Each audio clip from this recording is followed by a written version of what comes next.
इस वीडियो में बात हम करेंगे पश्चिम बंगाल की और सवाल ये कि जब अपने गढ़ में टीएमसी आगे तो आखिर हार कैसे गई।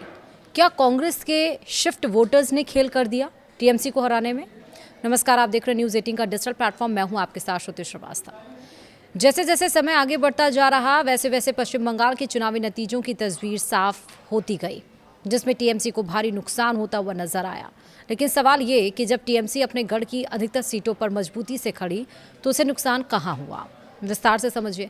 पश्चिम बंगाल विधानसभा चुनाव के नतीजे लगभग सामने आ गए हैं। इस बार के चुनाव में एक तरफ जहां बीजेपी को प्रचंड बहुमत मिली तो वहीं दूसरी तरफ टीएमसी यानी कि तृणमूल को करारी शिकस्त मिली है।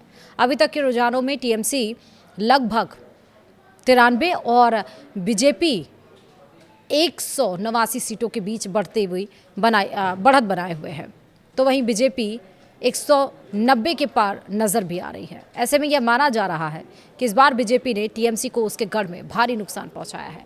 वैसे पश्चिम बंगाल की राजनीति में टीएमसी का जो कोर गढ़ माना जाता है वह कोलकाता और उसके आसपास क्षेत्र का है। वहीं दक्षिण 24 परगना जिला, उत्तर 24 परगना जिला और इसके अलावा पूर्व बर्धमान का कटवा, कालना, मंगलकोट माना जाता है। और इसके अलावा जिन जगहों पर टीएमसी मजबूत है लेकिन वहाँ कंपटीशन उसको मिल जाता है, उसमें हावड़ा, हुगली, जंगल महल शामिल है। हावड़ा हुगली बेल्ट की बात करें तो डोमजूर, उत्तरपाड़ा, श्रीरामपुर, चंदन नगर शामिल है। उत्तर 24 परगना की बात करें तो बारासात, बशीरहाट, हावड़ा, अशोकनगर शामिल है। दक्षिण 24 परगना की बात करें तो डायमंड हार्बर, कनिंग, बसंती, गोसाबा सीट शामिल है। वहीं कोलकाता और आसपास का इलाका टीएमसी का सबसे मजबूत इलाका माना जाता है, जैसे कि भवानीपुर, रशम बाजार यानी कि कोलकाता नॉर्थ, बालीगंज, कस्बा, टॉलीगंज शामिल है। अब सवाल ये कि इन इलाकों में फिलहाल टीएमसी का क्या हाल है। भवानीपुर विधानसभा सीट ममता बनर्जी की सीट मानी जाती है, जहां फिलहाल वह जीत की तरफ बढ़ चुकी है। बालीगंज विधानसभा सीट पर भी टीएमसी की लहर नजर आ रही है। कस्बा विधानसभा सीट पर भी टीएमसी जीत को ओर बढ़ रही है। टालीगंज में बीजेपी उम्मीदवार मजबूत है। गोसाबा विधानसभा सीट पर टीएमसी को नुकसान नजर आया।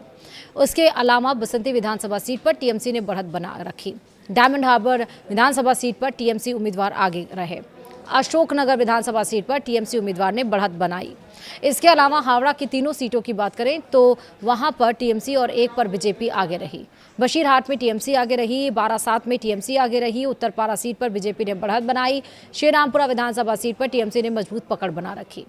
डायमंड हार्बर विधानसभा सीट पर भी टीएमसी उम्मीदवार आगे रहे। अशोकनगर विधानसभा सीट पर टीएमसी उम्मीदवार ने बढ़त बनाई। इसके अलावा हावड़ा की तीनों सीटों की बात करें तो टीएमसी और एक पर बीजेपी आगे रही। बशीरहाट में टीएमसी आगे, बारासात में टीएमसी आगे, उत्तरपाड़ा सीट पर बीजेपी ने बढ़त बनाई। श्रीरामपुरा विधानसभा सीट पर टीएमसी ने मजबूत पकड़ बनाई। डोमजूर विधानसभा सीट पर भी टीएमसी आगे रही। चंदन नगर विधानसभा सीट पर बीजेपी आगे रही। यह भी आंकड़े चुनाव आयोग के वेबसाइट के मुताबिक दोपहर 2:50 तक के बताए गए। अभी जैसे जैसे गिनती और बढ़ी, आंकड़े और नतीजों की तस्वीर बदलती गई। अब सवाल ये उठता है कि जब टीएमसी अपने गढ़ में मजबूती से रही तो नुकसान कहाँ हुआ। क्या जिन सीटों पर कभी कांग्रेस की बादशाहत थी और वह टीएमसी में शिफ्ट हो गई थी, वह खिसक कर भाजपा में चली गई। वीडियो में फिलहाल इतना ही। नमस्कार।